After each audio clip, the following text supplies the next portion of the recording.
Please do subscribe to Prajabheri News Channel.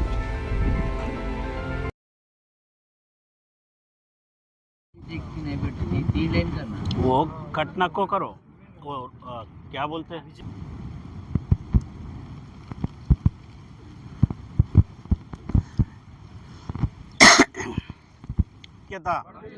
AITUC పెరిగిన ఒప్పంద జీవోను వెంటనే పెరిగిన రేట్ల ఒప్పంద జీవోను వెంటనే పెరిగిన రేట్ల ఒప్పంద జీవోను వెంటనే ఏఐటీయూసీ సివిల్ సప్లై కార్మికులకు 10 లక్షల ఆరోగ్య బీమాను అమలు చేయాలి. 10 లక్షల ఆరోగ్య బీమాను 10 లక్షల ఆరోగ్య బీమాను పెరిగిన రేట్ల జీవోను వెంటనే పెరిగిన రేట్ల జీవోను వెంటనే ఏఐటీయూసీ కార్మికుల ఐక్యత కార్మికుల ఐక్యత కార్మికుల ఐక్యత సిగ్గు 13 నెలలు అవుతున్న జీవో ఇవ్వకపోవడమా 13 నెలలు అవుతున్న జీవో ఇవ్వకపోవడమా 13 నెలలు అవుతున్న జీవో ఇవ్వకపోవడమా ఏఐటీయూసీ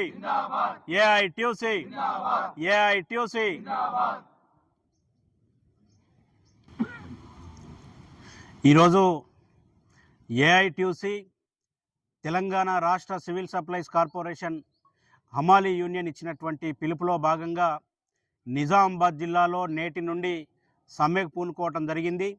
ప్రధానంగా ఇవాళ రాష్ట్ర వ్యాప్తంగా కూడా ప్రతి 2 సంవత్సరాలకు ఒకసారి సివిల్ సప్లైస్ కార్పొరేషన్తో దీంట్లో పనిచేస్తున్నటువంటి హమాలీలకు సంబంధించినటువంటి రేట్లు, అదే రకంగా స్వీపర్లకు సంబంధించినటువంటి వేతనాల ఒప్పందం 2 సంవత్సరాలకు పెరగడం అనేది ప్రతి ఆనవాయితీగా వస్తూ ఉన్నది.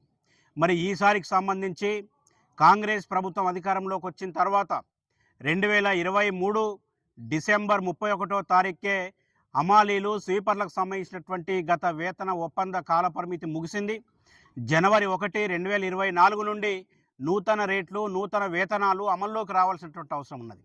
కానీ ఇవాళ 2025 జనవరి వచ్చిన నేటికి కూడా రాష్ట్ర ప్రభుత్వం కానీ కమిషనర్ కానీ రేట్లు పెంచడానికి ఇవాళ వాళ్ళు కృషి చేయకపోగా యూనియన్గా అనేక ఉద్యమాలు పోరాటాలు చేసిన సందర్భంలో అక్టోబర్ 4వ తేదీ నాడు సివిల్ సప్లైస్ రాష్ట్ర కమిషనర్ చౌహాన్ గారి సమక్షంలో చర్చలు జరిగి హమాలీలకు సంబంధించినటువంటి రేట్లు పెంచుకోవడంతో పాటు స్వీపర్ల వేతనాలు పెంచుకోవడంతో పాటు ఇతర సమస్యలను కూడా పరిష్కారం చేసుకోవటం జరిగింది.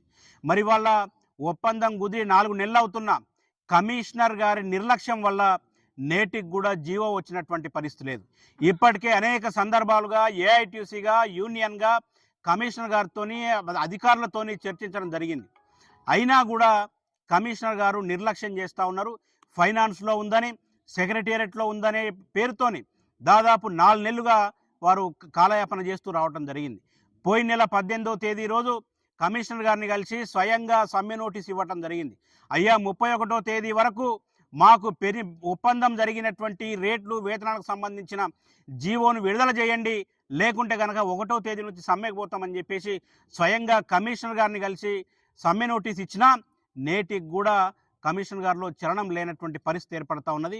మరి దీనివల్ల ఇవాళ రాష్ట్రంలో ప్రజలు, విద్యార్థుల మీద ప్రభావం పడేటటువంటి అవకాశం ఉన్నది. రాష్ట్ర ప్రభుత్వానికి చెడ్డ పేరు వచ్చేటటువంటి అవకాశం ఉంది. కాబట్టి ఇప్పటికైనా కమిషనర్ గారు, అదే రకంగా సివిల్ సప్లైస్ మినిస్టర్ గారు స్పందించి వెంటనే జీవోను విడుదల చేసి హమాలీలకు, స్వీపర్లకు పెరిగినటువంటి వేతనాలు ఏవైతే ఉన్నాయో వాటన్నిటిని కూడా 2024 జనవరి 1వ తేదీ నుంచి ఎరియర్స్తో సహా చెల్లించడంతో పాటు ఇతర ఒప్పుకున్నటువంటి ఒప్పందాలన్నింటినీ కూడా అమలు చేయాల్సిందిగా మేము డిమాండ్ చేస్తూ ఉన్నాం.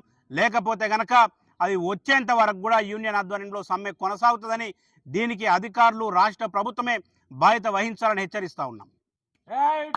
జిందాబాద్ జిందాబాద్ కార్మికుల ఐక్యత వర్ధిల్లాలి, సివిల్ సప్లై హమాలీ కార్మికుల ఐక్యత వర్ధిల్లాలి, ఏఐటీయూసీ జిందాబాద్ జిందాబాద్ జిందాబాద్ ఏఐటీయూసీ జిందాబాద్ జిందాబాద్ జిందాబాద్ ఏఐటీయూసీ జిందాబాద్ సివిల్ సప్లై హమాలీ కార్మికుల ఐక్యత వర్ధిల్లాలి, ఏఐటీయూసీ జిందాబాద్ ఏఐటీయూసీ జిందాబాద్